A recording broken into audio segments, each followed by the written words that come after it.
Let's dive right into today's explainer.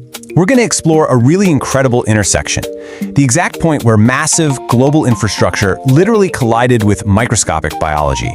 We're talking about the story of how cutting a trench through an entire continent reshaped the world. And it didn't just do it politically or economically, but scientifically. So picture the sheer physical nightmare of connecting two massive oceans. Imagine trying to move literal mountains of Earth and hack your way through solid rock in the middle of a dense jungle. It's tough, right? But the true enemy that repeatedly defeated the world's greatest engineers actually wasn't made of rock or soil. It was completely invisible to the naked eye. 20,000. That is the absolutely staggering number of lives lost during the initial and ultimately failed French attempt to build the canal back in the 1880s. And the wildest part? The vast majority of these tragic deaths weren't from construction accidents or heavy machinery. They were from malaria and yellow fever. That tropical environment was just an absolute death sentence for the workers. To understand how humanity finally overcame this, here's our roadmap for today. We're going to cover the transoceanic dream, the microscopic nightmare, politics and independence in Panama, the birth of tropical medicine, and finally, sovereignty and legacy. All right, part one, the transoceanic dream. So back throughout the 19th century, global powers were practically desperate to connect the Atlantic and Pacific Oceans. They really wanted to avoid that treacherous, months-long journey all the way around South America. The first big swing at this was a French effort led by Ferdinand de Lesseps. Now, he was an absolute engineering hero at the time because he had successfully mastered the desert to build the Suez Canal. But in Panama, his company went completely bankrupt after 9 grueling years. It turns out the strategies that worked so beautifully in the dry Egyptian landscape were utterly useless against Panama's relentless geography and, of course, its lethal tropical diseases. Which brings us to part 2, the microscopic nightmare. We really have to shift our thinking here from moving dirt to biology. The crucial turning point of this whole endeavor is captured perfectly by Peruvian physician Dr. Julián Arce. He said, "More than an engineering work, the Panama Canal is a work of tropical medicine." He recognized, quite rightly, that no amount of dynamite could ever finish this canal. It was going to require a full-blown medical revolution. For the longest time, people mistakenly thought these diseases were caused by bad air or contaminated water. But then we had this monumental shift. Through the incredibly vital research of figures like the Cuban Dr. Carlos Finlay, science uncovered that mosquitoes were the actual transmitters of yellow fever and malaria. And this single realization changed the whole game. Instead of just trying to treat the sick, doctors and engineers heavily shifted their focus to vector control and aggressive sanitation. And that is what finally allowed the project to survive. Moving on to part 3, politics and independence. While the doctors were out there battling mosquitoes, politicians were fighting their own intense battles on the world stage. You can see this long-standing interest building up over time, right from the 1850 US-UK treaty to the 1880 French failure. But the real geopolitical turning point hits in 1903. At the time, Panama was actually a province of Colombia. When the Colombian Congress rejected a U.S. treaty to build a canal, President Theodore Roosevelt dispatched warships to support local Panamanian nationalists. Because they couldn't navigate the dense jungles to suppress the uprising, Colombia lost control, and Panama officially declared its independence on November 3, 1903.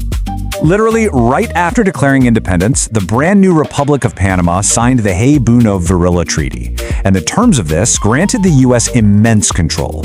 We're talking a 10-mile wide strip of land straight through the middle of the country, a $10 million upfront payment, and a $250,000 annual annuity. In exchange for all that, the U.S. guaranteed Panamanian independence. Ultimately, this agreement provided the geopolitical foundation for the United States to finally finish the 82-kilometer canal, officially opening it up in 1914. All right, part 4, the birth of tropical medicine. Jumping back to the science side of things, this massive infrastructure project ended up sparking a really profound nationalist scientific movement all across Latin America.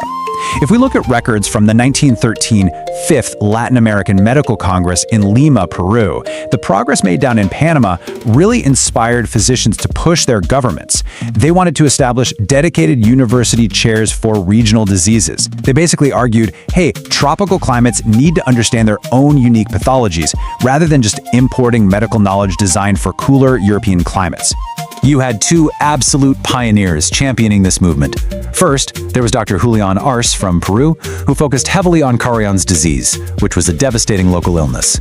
His advocacy actually led to the inaugural lecture for Peru's academic chair of tropical medicine in 1916.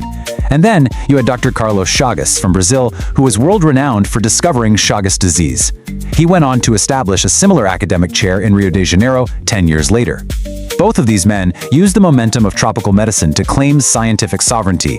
They believed that formalizing this discipline was a vital act of patriotism, essential for their nation's progress. And finally, Part 5, Sovereignty and Legacy. So this is exactly where medical sovereignty in the academic world and geopolitical sovereignty over infrastructure finally tied together. After its completion in 1914, the US held a very tight grip over the Canal Zone. But over the decades, this became a massive source of tension. Diplomatic struggles eventually led to the 1977 Carter-Torrijos Agreement, which set the stage for a gradual transition.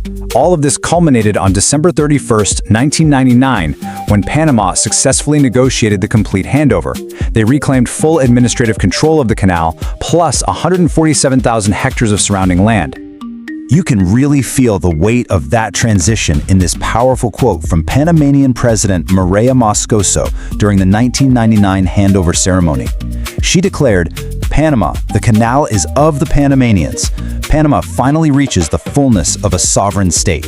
It's such a striking moment, isn't it? It beautifully mirrors the medical independence achieved by South American doctors a whole century prior.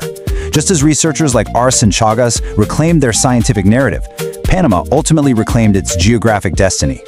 Which leaves us with a pretty provocative final thought to ponder today. How will physical infrastructure and scientific independence continue to shape Latin America's future? As we've seen, the Panama Canal wasn't just some massive trench dug between two oceans. It was a literal crucible. It forced vital advancements in global health, redefined international boundaries, and ultimately sparked movements for regional sovereignty that still echo today.